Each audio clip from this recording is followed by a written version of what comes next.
안녕하세요. 생생예술을 사랑하시는 전국의 시청자 여러분, 저희들이 다시 돌아왔습니다. 네, 다은쌤, 네? 오늘이 무슨 날인지 아세요? 새 아침은 지나갔고 우석쌤 혹시 생일인가요? 실망입니다. 아. 예, 오늘 제 생일은 아니고요. 네, 죄송해요. 오늘은 소한이죠. 소환이요? 네, 한자로 적을 소, 출한, 작은 추위라는 뜻이죠. 드디어 동장군이 우리 곁에 왔다는 겁니다. 본격적인 추위가 시작된다는 거죠. 와, 우석쌤이 그런 것도 아세요? 네. 그럼 소환이랑 저희랑 무슨 상관이 있는 거죠? 매서운 추위에 우리의 몸과 마음을 움츠려들 수 있잖아요. 네. 그래도 이 추위가 시작이 있다면은 끝도 있는 법이죠. 결국 겨울은 끝나고 봄이 온다는 것입니다. 와, 오늘은 시작부터 꽤나 진지하네요. 자, 2015년 첫 번째 월요일 시대의 소망 66장 논쟁 속으로 휘말려 들어가는 예수님의 모습 속에서 우리 인생의 봄을 찾아보도록 하겠습니다. 네, 백근철 목사님의 잠깐만 시작하겠습니다.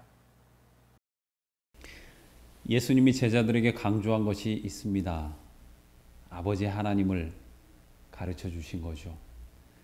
그 일은 다른 무엇보다도 예수님에게 중요한 일이었던 것 같아요. 그 이유를 시대의 소망은 이렇게 기록하고 있습니다. 하나님께 대한 그들의 개념이 그들 자신의 품성을 꼴지었다. 그들의 견해로 보면 하나님께서는 인간에게 관심이 없으셨다. 그러므로 그들도 상호 간에 관심이 별로 없었다. 그들 가운데 연합이란 거의 없었다.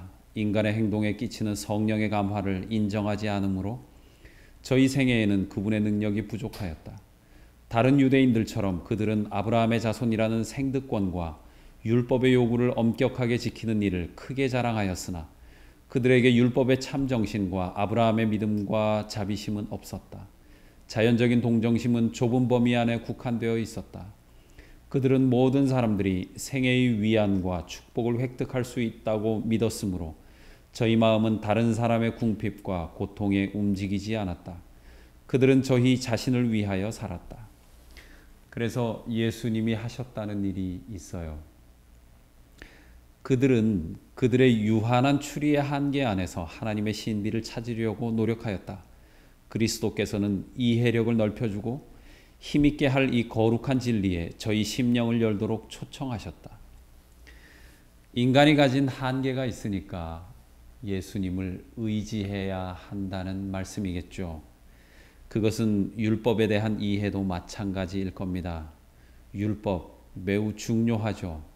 그러나 그 율법은 예수 없이는 제대로 해석할 수 없다는 것이 기독교 신앙이죠.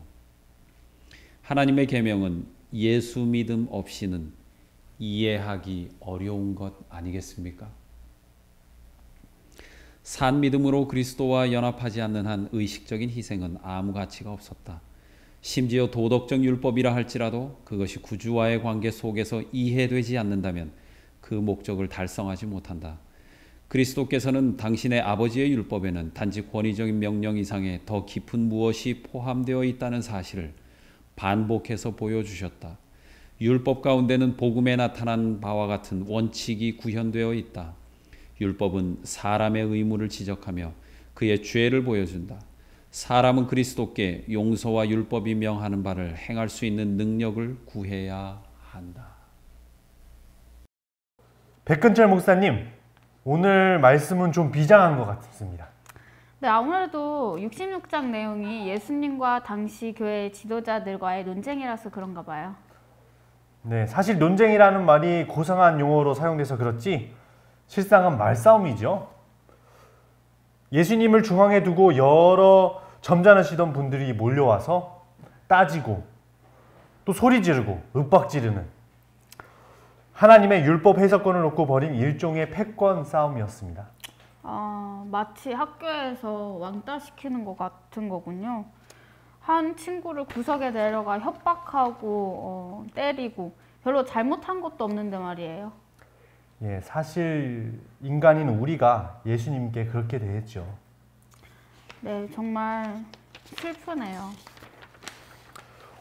예, 원래 정의롭지 못한 싸움을 볼 때 양심 있는 사람들은 씁쓸하고 또 무기력감을 느끼는 거죠. 네, 우석 선생님 오늘 약간 철학자가 되신 것 같네요. 예, 오늘 주제가 논쟁이다 보니까 치열한 논리의 싸움. 그러다 보니까 이렇게 생각했던 것 같습니다. 네, 그럼 이런 싸움판 속의 예수님을 예수노트에는 어떻게 표현해야 좋을까요? 예, 나의 예수노트 시간이죠. 곽상우 선생님을 한번 불러볼까요? 곽상우 선생님. 안녕하십니까. 나의 예수노트 시간입니다. 66장 논쟁. 이 장에는 바리새인들과 사두개인들이 가지고 있는 신학적 배경이 예수님을 공격하는 칼날이 되어서 제시되고 있는데요. 이런 장을 정리할 때는 어찌 보면 바리새인들이 주장하는 세계와 그리고 사두개인들이 믿고 따르는 신조들을 일목요연하게 표로 정리해 보는 것도 좋은 방법인 것 같습니다.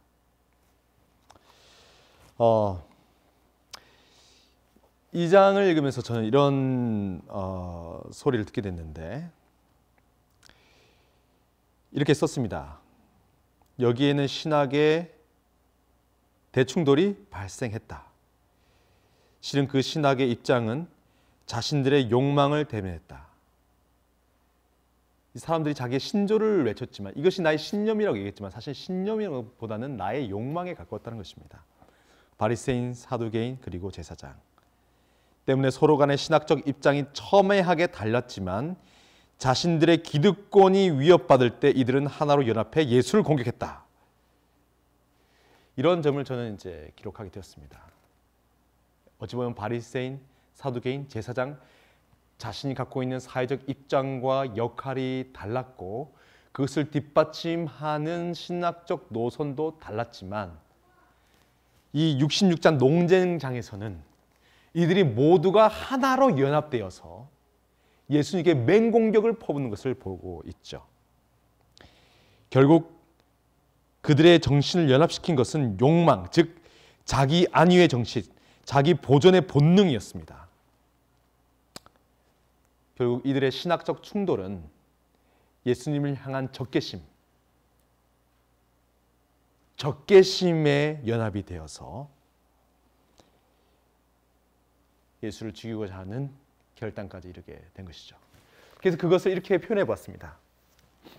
바리새인들은 율법을 가지고 이 사두개인은 이 궤병과 위선을 무기로 그리고 제사장은 경건의 모양을 가지고 예수님께 나아갔지만 그들은 실제로 그들이 원했던 것은 자기에게 있는 이뿔, 자기 보존의 정신, 즉 자기의 안위와 기득권, 사회적 명망, 세속적인 권력 이런 것들이라는 거죠. 하지만 예수님께서는 이들의 논쟁 속에 휘말려 들어가는 것 대신에 오히려 이들이 무기 삼아서 내던지는 율법의 해석에 대해서 삶의 본질에 대한 해석에 대해서 예수님은 자신의 가슴을 이렇게 딱 열어 젖히면서 뭘 보여주셨어요? 하나님을 사랑하고 내 이웃을 사랑하는 하나님의 이 본성, 자기 속에 있는 속마음을 펼쳐서 보여주셨습니다. 이게 중요하다고 생각합니다. 우리에게는 이것이 테올로지, 신학이 되었지만 우리의 논쟁거리, 논리의 충돌거리가 되었지만 예수님은 그 논리의 논리로 싸워 나가는 대신에 자신의 마음을 보여주신 것입니다. 사랑을 보여주신 거죠. 그러자 전에 없던 권능으로 바래지는 이 예수님의 말씀 설법 앞에, 아니 고백 앞에 폭로된 예수님의 그 본질, 속마음 때문에 그 압도적인 기운 때문에 이 기운이 막 에너지가 나오는 겁니다. 서로 사랑하라. 정의와 평화와 공의가 강물처럼 솟아나오는 것입니다. 이 잔챙이들은 어떻게 되는 거예요? 엄청난 이 기운에 떠밀려서 더 이상 예수님과 논쟁을 벌일 생각을 못하게 된 것이죠. 성경에는 그날부터 감히 그에게 예수께 묻는 자가 없더라라고 기록되어 있습니다. 예수님께서 결국은 압도적인 힘으로 그 모든 논쟁을 잠재우신 거죠. 그리고 예수님께서 사용하신 것은 바로 그 마음속에 있는 인류를 향한, 하나님을 향한 사랑, 그 진정성이었습니다.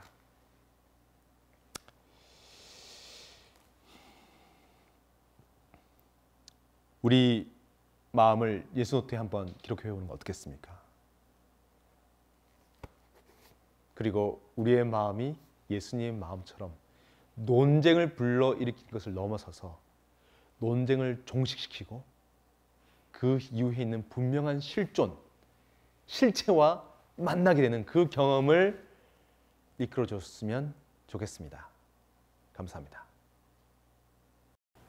결국 이 율법에 관한 논쟁은 하나님의 품성에 관한 논쟁이었습니다. 이야기가 복잡한 것 같지만 결국 예수님이 오신 이유가 이 논쟁에 종지부를 찍는 거네요.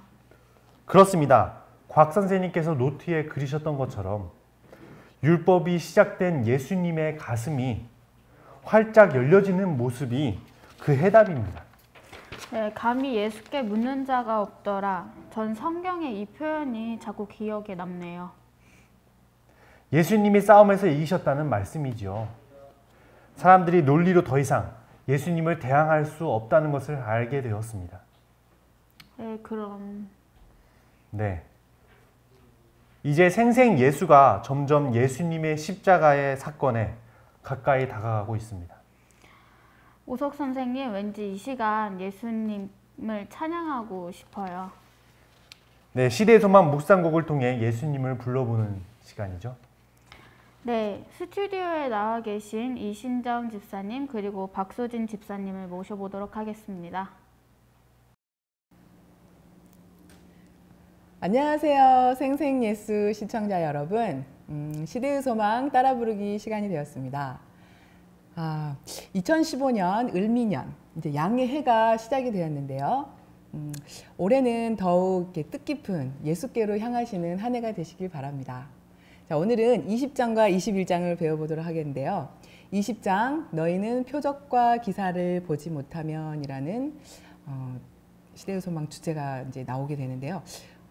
이 주제에서는 이제 유대 고관의 왕을 모시던 신하의 그 아들이 아파서 그렇게 이제 간절하게 예수님을 찾는 그런 얘기가 나오게 되는데요.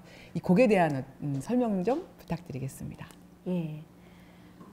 개인적으로 이 10장에 보면 예수님이 참 더 이제 많이 물론 이제 다 따뜻하게 예수님이 다가오시지만 생활에 잘못된 거를 이렇게 얘기하시는 거는 뭐 그런데 삐뚤어진 믿음에 대한 예수님의 그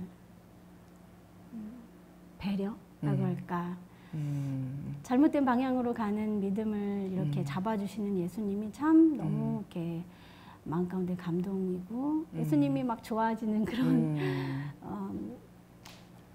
그런 장이에요. 잘못된 그 믿음이라는 게 그 표적과 기사를 네. 보면은 믿고 안 그러면 그렇죠. 조건적인 이런 믿음에 대한 말씀. 근데 항상 예수님 네. 보시면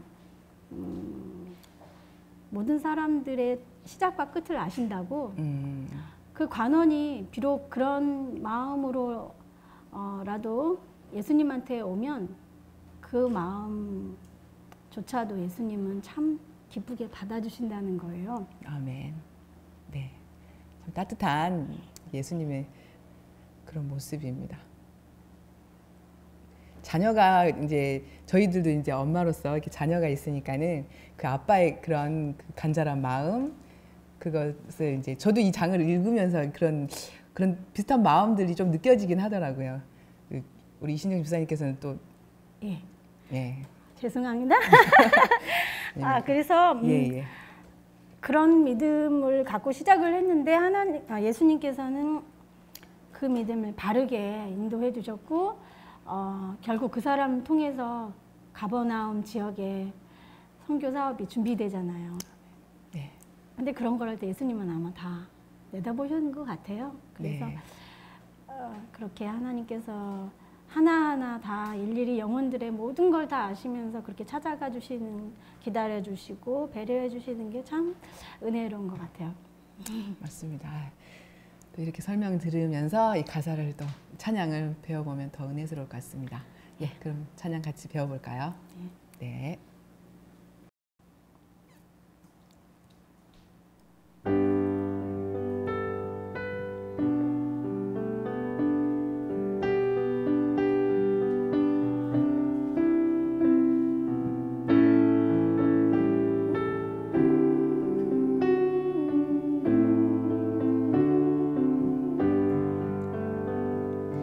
한숨 섞인 여행 시작될 때 이미 모든 사정 알고 계셨네. 흔들리는 약한 믿음 도우사 제자 되게 하시고 주 뜻 이뤘네. 주 은혜에 비려조차 모를 때 부르짖게 하사 구원하소서.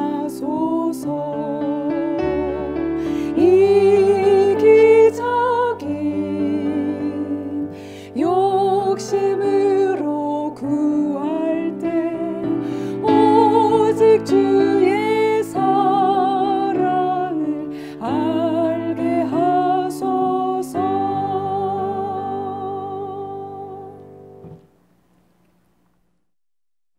네. 자녀를 가진 아버지의 간절함, 거기에 이렇게 믿음을 더해주시는 예수님의 인도하심과 그 따뜻한 인도하심과 사랑이 참 감사하고도 놀라운 것 같습니다. 예. 그러면 이제 21장 베데스다와 사내들인 곡을 배워보도록 하겠습니다. 예, 이 21장은요, 제가 너무너무 고민을 많이 한 곡 중에 하나예요. 20장부터 사실은 지금 이제 20장부터 참 어려웠고, 그래서 너무너무 시가 생각이 안 나서 제가 이거는 이제 하장로님 사모님이시죠, 김석훈 집사님한테 제가 부탁을 드렸었어요. 이 곡 가사를? 네. 그래서 이제 그 집사님이 써주신 거고요. 1절에서 이제 그렇게 받고 2절에선 그 1절을 모티브로 해서 이제 제가 넣긴 했는데 21장의 그 베데스다는 예수님께서 사실 참 어려운 부분을 이제 건드리셨기 때문에 네. 그때부터 예수님의 십자가 그늘 아래 들어가셨죠. 네. 전에는 몰랐는데 21장 다시 읽으면서 예수님의 사역이 여기서부터 참 많이 중대한 길로 접어드는구나 하는 생각을 하게 됐어요. 네, 맞아요. 근데 이제 그렇게 하지 않으실 수 없었던 그 예수님의 마음이 다 나와 있는 것 같아요. 그렇지 않으면 이렇게 속절없이 죽어가는 이 안진뱅이 같은 이제 사람들이 참 많았잖아요. 네, 네. 그리고 제가 놀랬던 것은 사람의 마음이 어두워지면 자기 앞에서 절대 일어날 수 없는 일이 일어나도 그것을 받아들이지 못하고 하나님께 영광 돌리지 못하고 오히려 하나님을 대적하는 그런 마음으로 간다는 게 참 무섭고 그랬습니다. 그게 바로 저의 마음이고 그런 것에서 예수님이 네. 예, 구원을 네. 해주셨다는 게 참 감사하고 네. 예. 아유, 맞습니다. 말씀하신 것처럼 전반부에는 속절없는 안진뱅이, 쓸쓸하고 불쌍한 자, 절망 속에 무력한 자, 예. 죄로 병든 약한 영혼, 굉장히 예. 어둡고 힘든 그 가사들이 많이 있더라고요. 그게 바로 예. 저의 모습이고 예. 저의 모습이기도 합니다.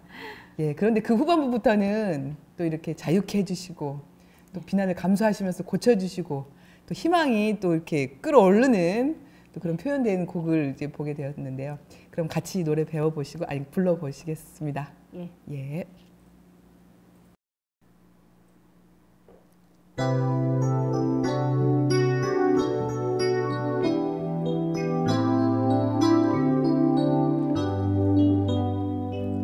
예수님 그를 찾아오셨네. 그는 속절없는 안진뱅이. 하나님도 버리셨다는 생각에 쓸쓸하고 불쌍한 자. 주님 지나칠 수 없었네. 안식일을 범한 더는 모든 비난 감수하고 그를 고쳐주셨네. 그분의 주의를 끈 것은 오직 하나, 속절없는 죄인 모습. 그분 오늘도 그런 너의 곁에 오시고 또 그런 자 찾으시네. 예수님 나를 찾아오셨네. 나는 죄로 병든 약한 영혼, 스스로는 거룩한 생에 못 사는 절망 속에 무력한 자. 주님 자유하게 하시네. 악의 세력 막아설 때 하늘 뜻만 보이시며 날 위해 싸우시네. 그분의 주의를 끈 것은 오직 하나, 속절없는 죄인 모습. 그분 오늘도 그런 너의 곁에 오시고 또 그런 자 찾으시네.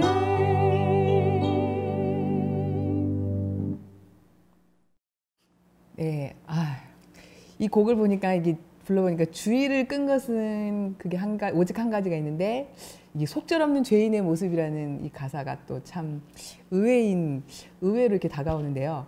어떻게 보면 멋지고 잘 나가고 인기 있고 능력 있는 이런 것이 아니라 내 속에 있는 어떤 참 그런 모습에 이렇게 주의를 주시는 예수님의 이런 모습이 참 좋으신 분인 것 같습니다. 내 속에 진정한 모습에 관심이 많으신 이분과 동행하시는 한 주 되시길 바랍니다. 네, 감사합니다. 감사합니다. 네, 오늘은 20장 너희는 표적과 기사를 보지 못하면 21장 베데스다와 사내들인이네요. 예, 공교롭게도 오늘 66장 논쟁과 묘하게 조화가 됩니다. 오석 선생님, 시대의 소망을 보면 볼수록 예수님과 제가 싸우고 있는 느낌이 듭니다. 아니, 제가 예수님께 덤비고 있는 것 같은 느낌이 듭니다. 예, 맞습니다. 시대의 소망은 남은 교회와 예수님의 싸움이에요. 예수님을 죽인 것은 결국 우리죠. 아, 그럼 어쩌죠? 예, 불완전할지라도 예수께로 가야 합니다. 구호할까요? 예수를 보고 듣고 따라하라.